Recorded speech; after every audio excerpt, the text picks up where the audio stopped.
ఏ subject ఉన్నా నన్ను ఎవడు పిలువడు. అంటే ఏదైనా పంచాయతీ వచ్చినా, గ్రామ సమస్య ఏదైనా వచ్చినా, గ్రామంలో ఏదైనా కార్యక్రమం నిర్వహించాలి అని అనుకున్నా అప్పుడు మనను కూడా ఒక పెద్ద మనుషులుగా గుర్తించాలా వద్దా? గుర్తించకపోతే మన గ్రామంలో గుర్తింపు వస్తుందా? మనం పెద్ద మనుషులుగా గుర్తించన్నాడు, ఒక పార్టీ నాయకునిగా మనం గుర్తించన్నాడు, మన గ్రామంలో మనకు స్పేస్ దొరకదు.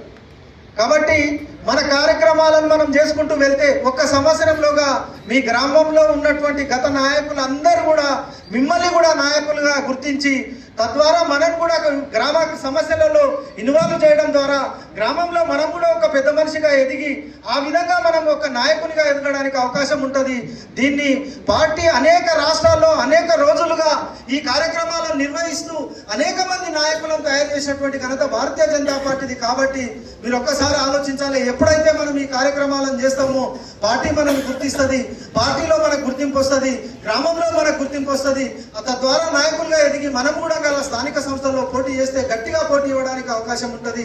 పైసలే ఒక్కటే కాదు, గుర్తింపు కూడా అవసరం. కాబట్టి ఖచ్చితంగా మీరందరూ రాబోయే రోజుల్లో స్థానిక సంస్థల్లో పోటీ చేసుకున్నటువంటి వాళ్ళందరూ కూడా పార్టీ ఇచ్చినటువంటి కార్యక్రమాలన్నింటినీ కూడా విజయవంతంగా ప్రతి బూత్లో చేపట్టాల్సిందిగా నేను విజ్ఞప్తి చేస్తూ 7వ కార్యక్రమం నేను చెప్పిన మొన్ననే 3వసారి ప్రధాని అయినాక ఎలక్షన్లలో బంద్ అయింది మన్ కీ బాత్ అనేటువంటి కార్యక్రమం.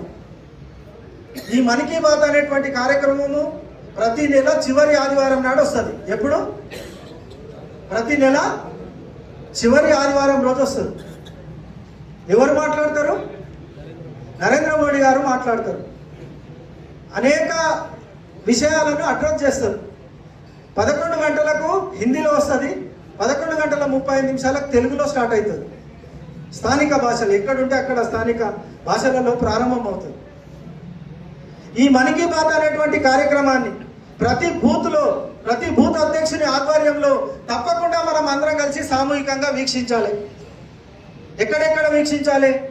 ప్రతి బూత్లో ఏదో ఒక ఇంట్లో, ఎవరో ఒకరి ఇంట్లో మనం అందరం వెళ్ళి మన కార్యకర్త దగ్గర ఉన్నటువంటి ఒక బూత్ ఉందనుకోండి, ఒక గల్లీ ఉంది, ఆ గల్లీలో ఉన్నటువంటి మనకు సంబంధించిన 10-20 ఇండ్లు ఉంటాయి మన కార్యకర్తలై.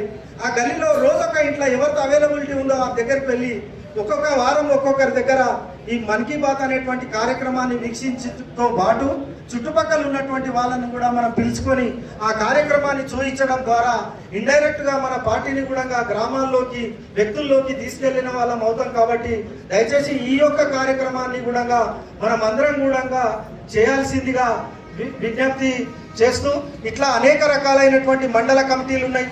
మండలాధ్యక్షులందరూ కూడా వెంటనే 7 మోర్చాలకు సంబంధించినటువంటి కమిటీలను వేయాలా. ఒక్కొక్క కమిటీలో 20 మంది, 7 మోర్చాలంటే 7 రోట్ల 14, 140 మంది. అలాగే శక్తి కేంద్రాలు దాదాపు ఒక 50 బూతులు అనుకోండి. యావరేజ్గా మండల్లో 50 బూతులు ఉంటే 50 బూతులకు సంబంధించినటువంటి 50 మంది అధ్యక్షులు, తక్కువలో తక్కువ 50 మంది కార్యదర్శులు, ఒక 100 మంది వాళ్ళు, ఒక 140 మంది వివిధ మోర్చాల వాళ్ళు, మెయిన్ కమిటీలో ఒక 40 మంది. ఈ విధంగా చూస్తే ఒక మండలం 300 నుంచి 400 మంది ఒక కేవలం భారతీయ జనతా పార్టీలో బాధ్యతలు ఉన్న వాళ్ళం అయితే ముఖ్యమైనటువంటి బాధ్యతలు బూత్ మెంబర్ ఇచ్చిపెట్టేస్తే.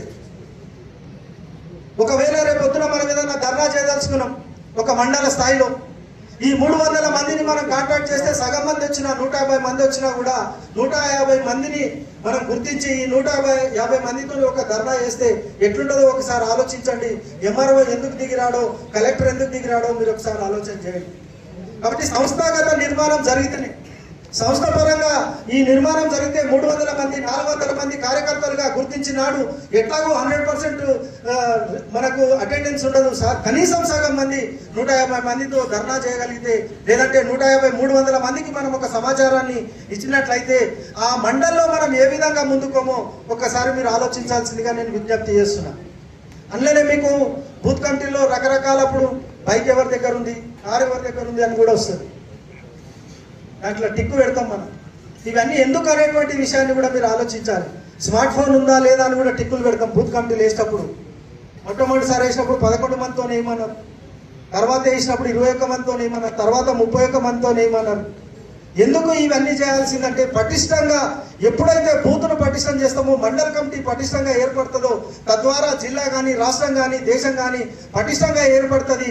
ఇదే ఫార్ములాతోని, ఇంతకన్నా గొప్ప ఫార్ములా కాదు, ఇదే ఫార్ములాతోని ఈ దేశంలో అనేక రాష్ట్రాల్లో రాష్ట్ర ప్రభుత్వాలు ఏర్పరిచినటువంటి ఘనత మన మీద ఉంది. కాబట్టి మనం అందరం కూడా ఈ ఫార్ములాను చేస్తూ, ఇంకొకటి సంస్థాగతంగా నిర్మాణం అయినప్పుడే, బాగా గుర్తుపెట్టుకోండి, సంస్థాగతంగా పటిష్టంగా నిర్మాణం అయినప్పుడే సామాన్య కార్యకర్త నాయకునిగా ఎదుగుతాడు. లేకపోతే ఎవరితో పైసలు ఉన్నాయో వాళ్ళని తీసుకొచ్చి నిలబెట్టాల్సినటువంటి పరిస్థితి పార్టీకి వస్తుంది. ఎందుకంటే పార్టీ పొలిటికల్గా గెలవాల్సినటువంటి అవసరం ఉంటుంది. కాబట్టి అప్పుడు గెలుపు గుర్రాలకు మాత్రమే టికెట్ ఇస్తాము అనేటువంటి ఉద్దేశం ఏ పొలిటికల్ పార్టీ అయినా ఆలోచిస్తుంది. కేవలం సంస్థాగతంగా మీరు నిర్మాణం చేయగలిగితే, అంటే దాదాపు ఒక మండల్లో 300 నుంచి 500 మంది భారతీయ జనతా పార్టీ నాయకులు ఉంటే ఆ మండలి ఏ విధంగా క్యాప్చర్ కాదు? మీరు ఒక్కసారి ఆలోచించండి. ఒక మనిషి, ఒక కార్యకర్త 10 ఓట్లు తేగలిగితే 5,000 ఓట్లు అయితే జడ్పీటీసీకి అంతకన్నా ఎక్కువ ఓట్లు అవసరం లేదు. 5,000 నుంచి 6,000, 7,000 ఓట్లు వస్తే ఒక జడ్పీటీసీ గెలవగలుగుతాము. ఈ విధంగా ఒక గ్రామంలో ఒక బూత్లో 50 మంది కార్యకర్తలు చేస్తే 50 మంది కార్యకర్తలను మనము చేసినట్లయితే వాళ్ళు ఒక 50 × 4 అంటే 200 ఓట్లు. ఒక బూత్ లో 700 ఓట్ల నుంచి 800, 1000 ఓట్లు ఉంటాయి. ఆ 700, 800 ఓట్లలో పోలయ్యేటి 70% మాత్రమే పోలైతాయి. దాంట్లో సగం తీసుకుంటే 300 ఓట్లు మనకు కావాలి. ఆల్రెడీ మన దగ్గర 200 ఓట్లు ఉంటే 200 మంది కలిసి ఇంకో 200 మందిని, మనిషికి ఒక్కొక్క మనిషిని తెచ్చిన ఆ బూత్ లో విజయం సాధిస్తాం. అక్కడ సర్పంచ్ అవుతాం, ఎంపీటీసీ అవుతాం. తద్వారా ఈ దేశంలో కూడా చరిత్ర సృష్టించినటువంటి విధంగా మన నిర్మాణం ఉంటుంది. కాబట్టి ఈ నిర్మాణాన్ని పటిష్టపరచాల్సిందిగా ఈ సందర్భంగా విజ్ఞప్తి చేస్తూ, ముఖ్యంగా ఈ రోజు మనకు పార్లమెంటు మనం గెలిచినాం. పార్లమెంటు నాయకులే కావచ్చు, 8 మంది ఎమ్మెల్యేలు, 8 మంది ఎంపీలు, ఒక ఎమ్మెల్సీ